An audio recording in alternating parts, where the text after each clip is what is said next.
یہ ارشاد فرما دیجیے کہ آقا علیہ الصلوۃ والسلام نے معراج شریف پر جو بھی وقت گزارا اسی مطلب کوئی کہیں ملتا ہے کہ کتنا وقت گزارا، کتنے سال یا کتنے مہینے وہاں پر آپ نے یہ عرصہ کتنا تھا جو آپ نے معراج شریف پر گزارا، اس کے بارے میں رہنمائی فرما دیجیے، جزاک اللہ۔ السلام علیکم ورحمۃ اللہ۔ وعلیکم السلام ورحمۃ اللہ وبرکاتہ۔ جی حضور۔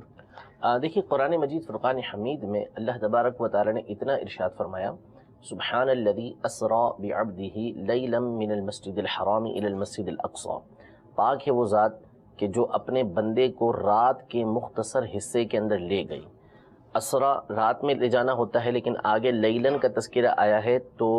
جو علم بیان علم بدی کا قاعدہ ہے اس کے مطابق اسرا کا فقط معنی بنے گا سیر کرانا، لے جانا، اور لیلن یہ نکیرہ ہے جس کا معنی بنتا ہے تھوڑا سا حصہ، ٹھیک ہے، تھوڑے سے حصے کے اندر اللہ تبارک و تعالی مسجد حرام سے مسجد اقصی لے گیا، پھر اس کے بعد آسمانوں کی سیر، عرش معلیٰ پر جانا، لا مکان میں اللہ تبارک و تعالی سے ملاقات، یہ سارا تذکرہ موجود ہے۔ لیکن کتنی مقدار تھی، اس حوالے سے علامہ آلوسی رحمۃ اللہ تعالی علیہ نے یہ روح المعانی میں ارشاد فرمایا کہ لم یعین ذلک المقدار، کہ یہ بیان نہیں کیا گیا کہ یہ مقدار تھی کتنی۔ ٹھیک ہے، بعض روایت میں یوں ہے کہ خود علامہ آلوسی رحمۃ اللہ تعالی علیہ نے ذکر فرمایا کہ حضور علیہ الصلوۃ والسلام واپس آئے تو بستر جو ظاہر بندہ جب لیٹتا ہے تو اس میں گرمائش آ چکی ہوتی ہے، صحیح، تو واپس آئے تو وہ گرمائش ابھی تک موجود تھی۔ ٹھیک، اسی طرح دیگر کتابوں کے اندر یہ موجود ہے کہ جس ٹہنی سے آپ کا امامہ شریف ٹکرایا تھا وہ اب تک ہل رہی تھی، اللہ اکبر، اور جو برتن میں پانی تھا وہ ابھی تک ہل رہا تھا۔ ٹھیک، اس طرح کی روایتیں بعض کتابوں کے اندر موجود ہیں، تو ان میں وقت معین نہیں کیا گیا کہ دنیاوی طور پر وہ وقت ٹھہر گیا، ایک طرح جی، یوں کہہ سکتے ہیں، ٹھہر گیا یا مختصر وقت کے اندر ٹھیک یہ ہے، معاملہ ہوا۔ اس کو اولیاء کی اصطلاح کے اندر بسط زمان، طی زمان، اس طرح کی اصطلاحات کہی جاتی ہیں۔ علامہ نبہانی رحمۃ اللہ تعالی علیہ نے اپنی کتاب جامع کرامات اولیاء کے اندر کرامت کی تقریباً 25 قسمیں ذکر کی ہیں، اور یہ یاد رہے کہ کرامت جو بھی ہوتی ہے کسی بھی ولی کی وہ اس کو اس کے نبی کے معجزے کا صدقہ ملتی ہے۔ صحیح، تو اولیاء اللہ کو انبیاء کرام علیہ السلام کے صدقے میں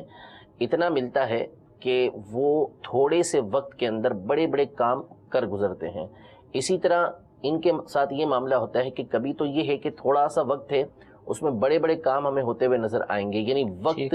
میں برکت بہت زیادہ ہو جائے گی، بہت لمبا زمانہ ہمیں محسوس ہوگا، کئی مرتبہ ایسا ہوتا ہے کہ لمبے زمانے کو یہ مختصر کر دیتے ہیں۔ ٹھیک ہے، بہت وسیع وقت ہے لیکن تھوڑے سے وقت کے اندر، تھوڑے سے ٹائم کے اندر وہ سارا کا سارا وقت گزرتا ہوا چلا جائے گا۔ یہ کرامات کی قسمیں ہوتی ہیں، اس کی کئی مثالیں جو ہے وہ علامہ نبہانی نے بھی دی ہیں، اور قرآن و حدیث کے اندر بھی اس کی صورتیں موجود ہیں۔ مثلا سیدنا عزیر علی نبینا و علیہ الصلوۃ والسلام کا سو جانا، کہ آپ 100 سال تک آرام فرما رہے ہو، جس کو قرآن پاک میں یہ فرمایا کہ ان کو اللہ تبارک و تعالی نے موت عطا فرمائی، آرام فرماتے رہے، پھر اس کے بعد 100 سال بعد اٹھے تو اسی حالت پر موجود تھے جیسے تھے۔ اسی طرح آصف بن برخیہ رضی اللہ تعالی عنہ جو حضرت سلیمان علی نبینا و علیہ الصلوۃ والسلام کے وزیر تھے، وہ پلک جھپکتے میں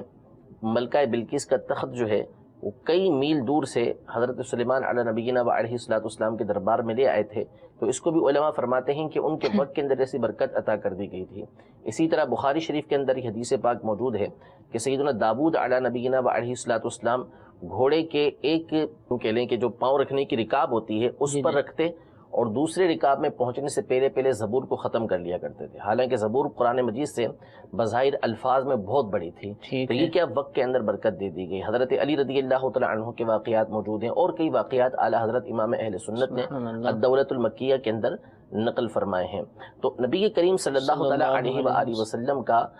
جانا اب کتنے عرصے کے لیے تھا، یہ کسی کتاب کے اندر پڑھنا مجھے نہیں یاد، البتہ علامہ آلوسی رحمۃ اللہ تعالی علیہ نے یہ ارشاد فرمایا ہے کہ یہ مقدار معین نہیں ہے کہ کتنے عرصے کے اندر نبی کریم صلی اللہ تعالی علیہ وسلم